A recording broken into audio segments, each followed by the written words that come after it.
नमस्कार दोस्तों, मैं मिस्टी आप सभी का स्वागत करती हूँ मेरे चैनल में। आज मैं आपके सामने एक सच्ची घटना लेकर आई हूँ, जैसा कि मैंने आपसे वादा किया था।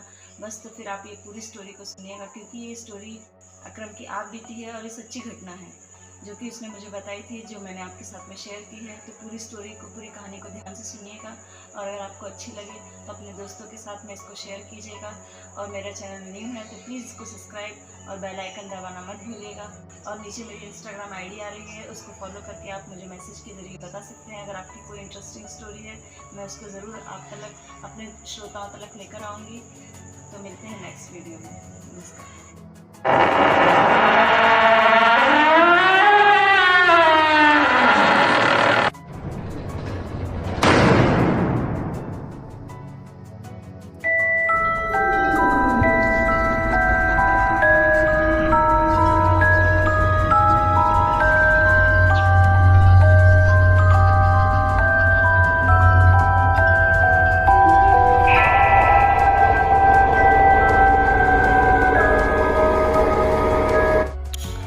दोस्तों, आज मैं अकरम की कहानी आप सभी के सामने लेकर आई हूँ। अकरम अपनी अम्मी, अब्बू और छोटे भाई के साथ रहता था। अकरम की लाइफ बहुत ही अच्छी चल रही थी और तभी उसके साथ ही हादसा हो गया, जिसे वो आज तक नहीं भूल पाया। एक दिन की बात है जब अकरम रोज़ की तरह काम से घर पर आया और अपने दोस्तों का इंतज़ार करने लगा, पर उसके दोस्त घर पर नहीं आते तो वह खुद ही अकेला चौराहे पर उनसे मिलने चला जाता है।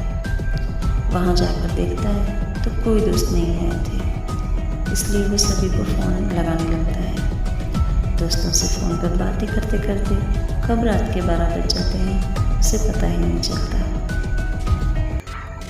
तभी अकरम को बातें करते करते ऐसा लगता है कि कोई लड़की रो रही है। उसे साफ साफ किसी लड़की की रोने की आवाज़ सुनाई देती है।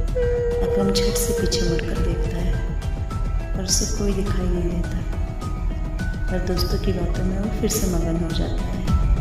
थोड़ी देर तक बातें करते करते उसे फिर से बेचैनी सी होने लगती है और उस लड़की की रोने की आवाज़ फिर से सुनाई देने लगती है। अकरम पीछे मुड़कर देखता है तो कोई नहीं है। वो अपने फ़ोन में देखता है रात के 1 बज चुके थे। वो घबरा जाता है और जल्दी जल्दी अपने घर पर जाने के लिए निकलने लगता है। रास्ते भर से बेचैनी होने लगती है। घर पर पहुंचते ही वो जल्दी जल्दी बिस्तर में घुस जाता है और सोने की कोशिश करने लगता है। बेचैनी की वजह से उसे नींद नहीं आती है तो वो अपना फ़ोन उठाकर मूवी देखना शुरू कर देता है। थोड़ी देर बाद अकरम की आंख लग जाती है। ठीक रात के 2:30 बजे अकरम जैसे अपने बिस्तर से एकदम से खड़ा हो जाता है और चलने लगता है। चलते चलते घर से बाहर चला जाता है। तभी अकरम की अम्मी अकरम को घर से बाहर जाते हुए देख लेती है, पर उन्हें ऐसा लगता है कोई चोर घर में घुस आया है। उनको ऐसा लगता है। वो ज़ोर ज़ोर से चिल्लाकर घर के सभी लोगों को उठा लेती है। सभी लोग यहाँ वहाँ ढूंढने लगते हैं कि चोर कहाँ है, पर उनको अकरम घर में नहीं दिखाई देता। वो अपने रूम में नहीं होता। उसे यहाँ वहाँ ढूंढने लगते हैं। घर वाले घर से बाहर जाकर अकरम को देखने ही जाते हैं तो वो रास्ते पर उन्हें बेसुध अवस्था में मिलता है। अकरम के घर वाले उसे घर पर उठाकर लेकर आते हैं। अकरम के अब्बा सुबह उसके पास जाते हैं और पूछते हैं, बेटा क्या हुआ था तुम्हें रात को? अकरम तो जैसे एकदम नॉर्मल हो गया था। उसने कहा, वो कहता है कुछ नहीं अब्बू, और उसे जैसे कुछ याद ही नहीं था। उसे तो बस जल्दी जल्दी तैयार होकर अपने ऑफिस जाने की पड़ी थी। ऑफिस चला जाता है, ऑफिस के काम में लग जाता है। ऑफिस में काम करते करते दोपहर हो जाती है। उसे अचानक से बेचैनी सी होने लगती है। पूरा शरीर ठंडा पड़ जाता है। वो चक्कर खाकर गिर पड़ता है ज़मीन पर। सारे ऑफिस वाले उसे पानी छिड़क कर होश में लाने की कोशिश करते हैं। वो होश में आता है। ऑफिस के बॉस उसे घर पर जल्दी जाने की हिदायत दे देते हैं। ऑफिस में काम करने वाली प्रिया उसे घर पर ड्रॉप कर देती है। डॉक्टर को भी घर पर बुला लिया जाता है। डॉक्टर साहब बोलते हैं कोई प्रॉब्लम नहीं है, काम का स्ट्रेस की वजह से ऐसा हुआ है, डरने की कोई बात नहीं है, मैंने दवाई लिख दी है, वो ठीक हो जाएगा, आप लोग चिंता ना करें। ऐसा बोलकर डॉक्टर साहब चले जाते हैं। शाम होते ही अकरम को जैसे फिर से फील होने लगता है कि कोई उसे बुला रहा है। वो बिना कुछ सोचे समझे उसी चौराहे पर चलने लगता है और वहाँ पहुँचकर चौराहे के बीचों बीच खड़ा हो जाता है और इसी तरह खड़ा रहता है। करीब 1 घंटे तक इसी तरह खड़े रहने पर वहाँ से हिलता डुलता नहीं है। तभी वहाँ से गुजर रहा उसका एक दोस्त अकरम को देख लेता है। अकरम को आवाज़ लगाता है, अकरम अकरम। पर अकरम तो जैसे उसकी कोई बात सुन ही नहीं रहा था। तभी उसका दोस्त उसे नज़दीक जाकर एकदम ज़ोर से हिलाता है, अकरम मैं कब से बुला रहा हूँ, तुम सुन क्यों नहीं रहे हो? पर अकरम को कोई बात सुनाई नहीं देती। वो एकदम से होश में आता है और अपने दोस्त के साथ घर पर चला आता है। पर अकरम को एहसास होने लगता है कि जैसे उसे कोई ज़बरदस्ती खींच कर ले जा रहा है।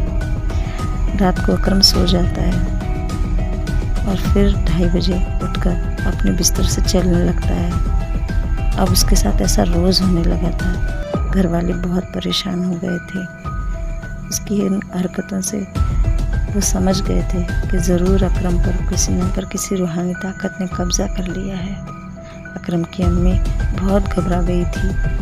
वो घबरा कर अपने पति से कहती है उसे दरगाह वाले बाबा के पास ले जाए। अकरम के अब्बा उन्हें समझाते हैं और कहते हैं मैं अकरम से बात करूँगा। अकरम के अब्बा अकरम से बोलते हैं चलो बेटा, हमें दरगाह वाले बाबा के पास चलना है।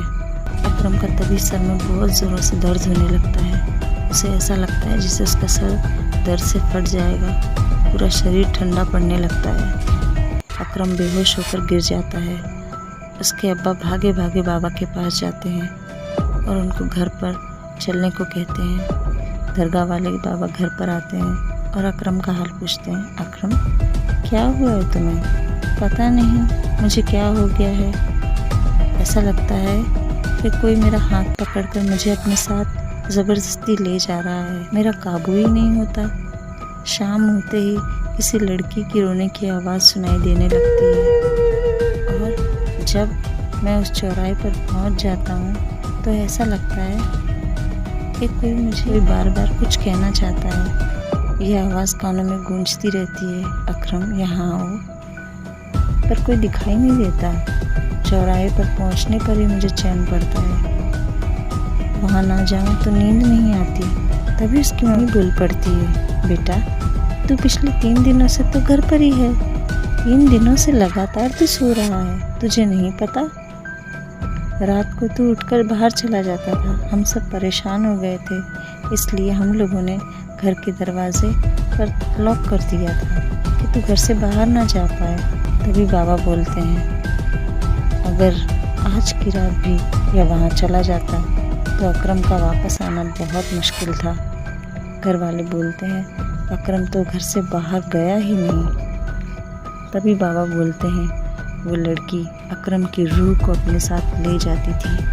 अकरम वहाँ बिस्तर पर तो दिखता था पर उसकी रूह को अपने साथ ले जाती थी। बाबा अकरम को पूछते हैं तुम कहाँ कहाँ जाते हो, मुझे सब बताओ। तो अकरम अपनी पूरी दिनचर्या उनको बता देता है कि वह किस तरह से जॉब से आकर अपने दोस्तों के साथ चौराहे पर जाता था। बाबा समझ जाते हैं चौराहे पर जाने से ही ये सब हो रहा है। बाबा अकरम को चौराहे पर कभी न जाने की हिदायत देते हैं और अकरम के हाथ पर एक काला धागा भी बांध देते हैं। अकरम को मंत्र से फूंका हुआ पानी पिलाते हैं। अकरम अब धीरे धीरे ठीक होने लगता है। वह लाइफ में नॉर्मल होने लगता है और जैसे पहले की तरह जॉब पर जाने भी लगता है।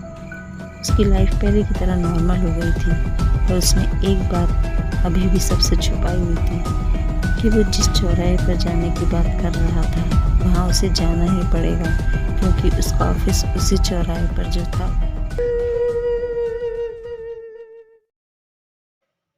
तो दोस्तों कमेंट बॉक्स में ज़रूर बताना कि ये कहानी आपको कैसी लगी है, और ये वीडियो को लाइक और शेयर कर दीजिए, और चैनल को जिसने भी सब्सक्राइब ना किया वो सब्सक्राइब कर दीजिए, और बेल आइकन को ज़रूर दबाइए, क्योंकि हमारी जो नई स्टोरी आएगी तो आपको तुरंत ही नोटिफिकेशन मिल जाएगी। तो मिलते हैं नेक्स्ट वीडियो में। जय भोलेनाथ।